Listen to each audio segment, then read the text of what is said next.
To Ramprasad talks. Gautam Gambhir అన్నట్టుగా కొన్ని విషయాలు మనకు తెలుస్తుంది. ఇప్పటివరకు జరిగింది జరిగిపోయింది, ఇక ముందు మాత్రం నేను చెప్పినట్టే జరగాలని గౌతమ్ గంభీర్ అన్నట్టుగా మనకు సోషల్ మీడియా జరుగుతుంది.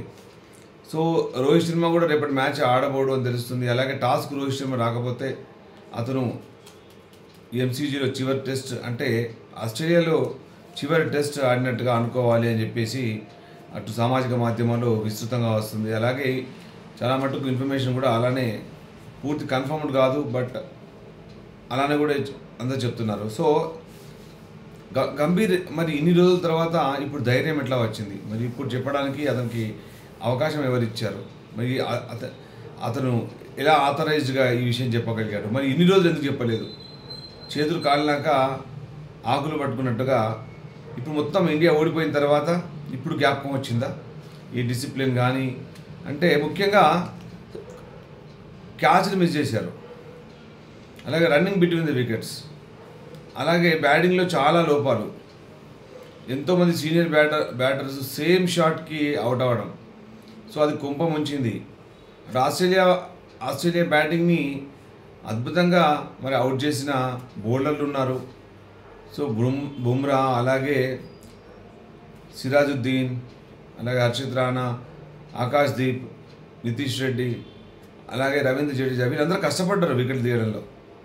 సో ఆస్ట్రేలియా బౌలర్లు అంత పెద్దగా కష్టపడలేదు, ఒకరిద్దరు వికెట్ కోసం మాత్రం కష్టపడ్డారు. ముఖ్యంగా యశస్వి జైస్వాల్, ఆ తర్వాత రాహుల్, ఆ తర్వాత నితీష్ కుమార్ రెడ్డి, వీళ్ళ వికెట్ తీయడానికి మాత్రం బాగా కష్టపడ్డారు, బాగా తప్పించారు. ఎందుకంటే వీళ్ళు అవుట్ అయితే మ్యాచ్ మనదేనన్న ఆలోచనతో వాళ్ళందరూ కూడా కొనసాగారు. ముఖ్యంగా లయన్ ఎప్పుడైతే నితీష్ కుమార్ రెడ్డిని సెకండ్ ఇన్నింగ్స్లో అవుట్ చేశాడో అతని ఆనందాన్ని మీరు చూశారు. అంటే ఒక గెలిచిన సంతోషం అదంతా అతను బౌలింగ్లో కనిపించింది. అంటే చాలా అద్భుతంగా బౌలింగ్ చేశాడు అనుకోండి. Nitish Kumar Reddy bad luck, ball bounce అయిన తర్వాత ఆడడం, అంతకుముందు వరకు కూడా బౌన్స్ కానివ్వకుండా ఆడి ఈ మ్యాచ్లో మాత్రం బౌన్స్ అయిన తర్వాత ఆడాడు. సో అలా మనం నిరాశపరిచి మన నితీష్ కుమార్ రెడ్డి అవుట్ అయిపోయాడు. మ్యాచ్ కూడా ఆస్ట్రేలియా వశమైంది. 184 రన్స్ తోటి మనం చాలా చిత్తుగా ఓడిపోయినాం. ఓడిపోయింది మనమే. అంటే బీసీసీఐకి ఎట్లా ఉందంటే అభిమానుల విషయం అవసరం లేదు, అంటే అభిమానులు ఏమనుకుంటున్నారో అవసరం లేదు. అంటే అభిమానులు ఏం సెలెక్ట్ చేయట్లేదు, టీంని సెలెక్షన్ మీరే చేస్తున్నారు. కానీ ఆ సెలెక్షన్ని నిజాయితీగా జరపండి అని అభిమానులు కోరుకుంటున్నారు. అటు సామాజిక మాధ్యమాల్లో కోరుకుంటున్నారు, అటు ఇంకా బయట ఏ మాధ్యమం దొరికితే ఆ మాధ్యమం ద్వారా మరి బీసీసీఐకి విన్నవించుకుంటున్నారు. మరి అదంతా బీసీసీఐ విన్నదా, మరి చేసిందా అంటే బీసీసీఐ ఎప్పుడు కూడా అంత గొప్పగా స్పందించదు.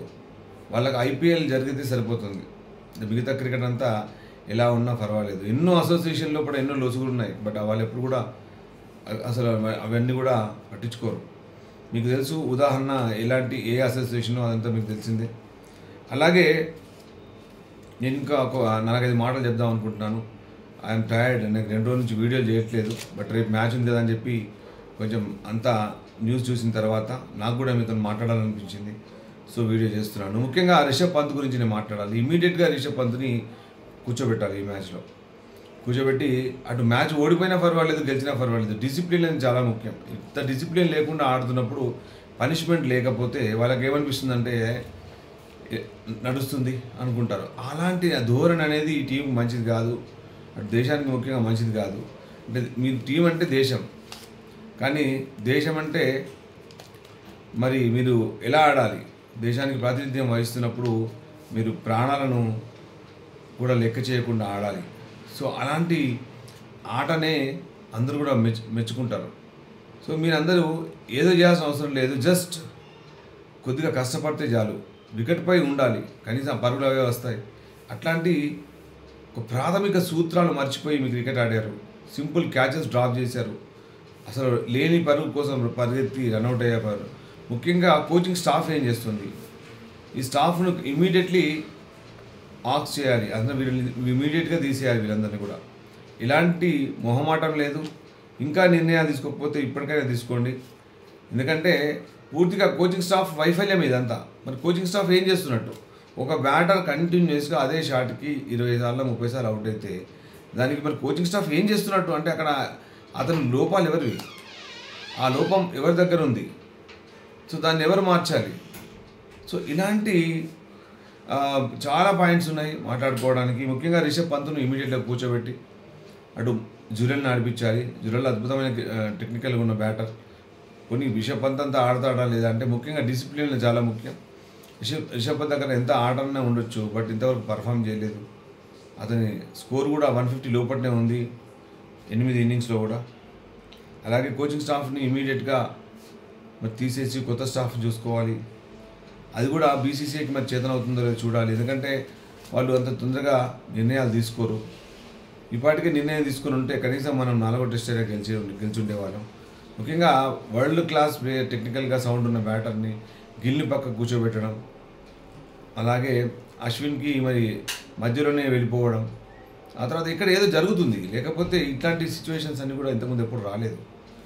ఒక సిరీస్ మధ్యలోనే వరల్డ్ క్లాస్ స్పిన్నర్, ఒక లెజెండరీ బౌలర్ మధ్యలోనే రిటైర్మెంట్ ప్రకటించామంటే ఏదో జరుగుతుంది. అంటే ఏదో ఎక్కడో విలువలు ఇవ్వకపోవడమో ఏదో జరగడం ఎక్కడో జరుగుతుంది. దాన్ని మరి వాళ్ళు మేనేజ్మెంట్ దృష్టికి మరి మన ద్వారా తీసుకెళ్దాం, వాళ్ళు దీన్ని పరిష్కరిస్తారా లేదా చూడాలి ముందు.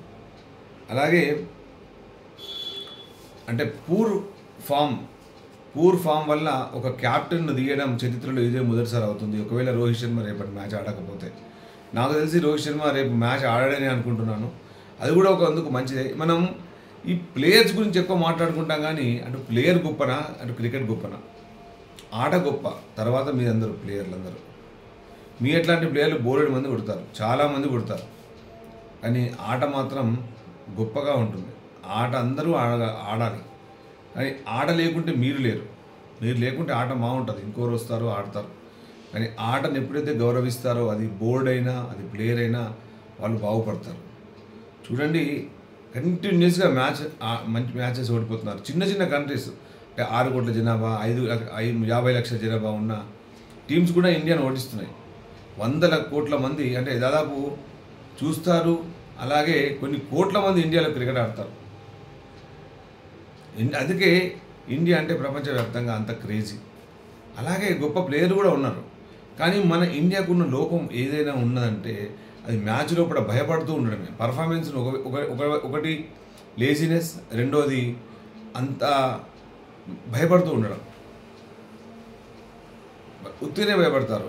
కొంతమంది కొన్నిసార్లు ఓవర్ కాన్ఫిడెన్స్తో అవుట్ అవుతారు, కొంతమంది భయంతో అవుట్ అవుతారు. షాట్లు ఉంటాయి, వాళ్ళు షాట్లు ఆడలేరు. మరి అట్లాంటి ఏం ప్రయోజనం? మీరు టీంలో ఉండి ఏం ప్రయోజనం?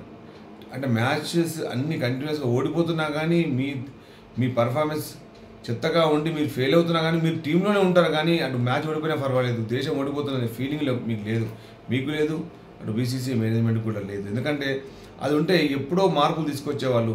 డ్రెస్సింగ్ రూమ్లో జరుగుతున్న ఇన్ని ప్రాబ్లమ్స్కి ఎంతోమంది సామాజిక మాధ్యమాల ద్వారా అలాగే పేపర్లో కూడా చాలా మటుకు రాశారు. డ్రెస్సింగ్ రూమ్లో ఏదో జరుగుతుందని, సంథింగ్ ఏదో లేదు, నిప్పు లేనిదే పొగరాదు అన్నట్టుగా ఏదో లేనిది ఇలాంటి విషయాలు బయటికి రావు.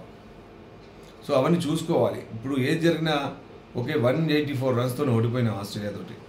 సో అది ఓడిపోవాల్సిన మ్యాచే కాదు, డ్రా అవ్వాల్సిన మ్యాచ్. చాలా తక్కువ పరుగులు చేసి తక్కువ ఓవర్లో పడినే 6 వికెట్లు 7 వికెట్లు అలా పడిపోయినాయి. దానివల్ల మనం మ్యాచ్ ఓడిపోయినాం. సో చాలా తప్పులు జరుగుతున్నాయి. అసలు మరి కోచింగ్ స్టాఫ్ ఏం చేస్తున్నట్టు? ప్రతి ఒక్కరికి మెంటార్ ఉన్నారు, కోచింగ్ స్టాఫ్ ఉన్నారు, బ్యాటింగ్, బౌలింగ్, ఫీల్డింగ్ కోచ్, దేనికదే కోచింగ్ ఉన్నారు, మళ్ళీ మెయిన్ కోచ్ ఉన్నాడు. ఇవన్నీ ఇంత ఉండగా, ఇన్ని సదుపాయాలు ఉండగా, ఇన్ని ఫెసిలిటీస్ ఉండగా, ప్రపంచంలోని ఏ క్రికెట్ అటు యాజమాన్యానికి లేనన్ని హక్కులు కల్పించారు, ఫెసిలిటీస్ కల్పించారు. మరి ఇన్ని కల్పించిన తర్వాత మీకు ఏమైంది? ఎందుకు ఆడలేకపోతున్నారు? పర్ఫార్మెన్స్ ఎందుకు ఇవ్వలేకపోతున్నారు? అసలు ఎక్కడ లోపం? అంటే అభిమానులు కొన్ని రోజుల తర్వాత ఈ ఆటను చూడడం మానేస్తే పరిస్థితి ఎలా ఉంటుందో మీరే ఊహించుకోవచ్చు. అలాగే ముఖ్యంగా పంత్నైతే ఇమీడియట్గా పక్క కూర్చోబెట్టిన తర్వాత అతని ప్లేస్ లోపల రిప్లేస్మెంట్ చాలా మంచి రిప్లేస్మెంట్స్ ఉన్నాయి. జూరల్ ఆడచ్చు, బట్ రోహిత్ శర్మ రేపు ఆడకపోతే గిల్ ఆడతాడు. ఆ తర్వాత అభిమానులు అంటే అసలు మరి లెక్క లేకుండా పోతుందనే విషయం అభిమానుల లోపల చాలా నిరాసక్తతకు లోనవుతున్నారు. అంటే వాళ్ళేమీ నిర్ణయించట్లేదు. ఏ టీంలో ఎవరు ఉండాలి, ఏ ప్లేయర్ ఉండాలి, అవన్నీ ఏ డౌన్లో రావాలి, అవన్నీ నిర్ణయించట్లేదు. ఆడిన వాళ్ళు పర్ఫార్మెన్స్ చేయాలని కోరుకుంటున్నారు. అది అభిమానులు కోరుకుంటున్నది. అభిమానులను మాటను గౌరవించి మరి క్రికెట్ జట్టును అసలు మంచి జట్టుగా తయారు చేస్తారా లేదా అనేది మనం చూడాలి ముందు. అలాగే రోహిత్, విరాట్, గంభీర్, అలాగే రవీంద్ర జడేజాల మీద ఏదో ఒక అంటే వీళ్ళ మీద మరి ఎలాంటి చర్య తీసుకుంటారు అంటే పూర్ పర్ఫార్మెన్స్ మీద అటు రోహిత్ శర్మ, విరాట్ కోహ్లీ కూడా ఒక సెంచరీ మినహాయిస్తే అతను కొట్టిన గొప్పగా రన్స్ ఏం లేవు. అలాగే రవీంద్ర జడేజా కూడా కంప్లీట్గా ఫెయిల్ అయిపోయాడు. 24 ఓవర్స్ కంటే ఎక్కువ ఓవర్స్ వేసి 3 వికెట్లు మాత్రమే లాస్ట్గా తీసుకోవడం చూసాము. అంత గొప్పగా అతని బౌలింగ్ లేదు, అంత గొప్పగా అతని బ్యాటింగ్ కూడా ఏమీ లేదు.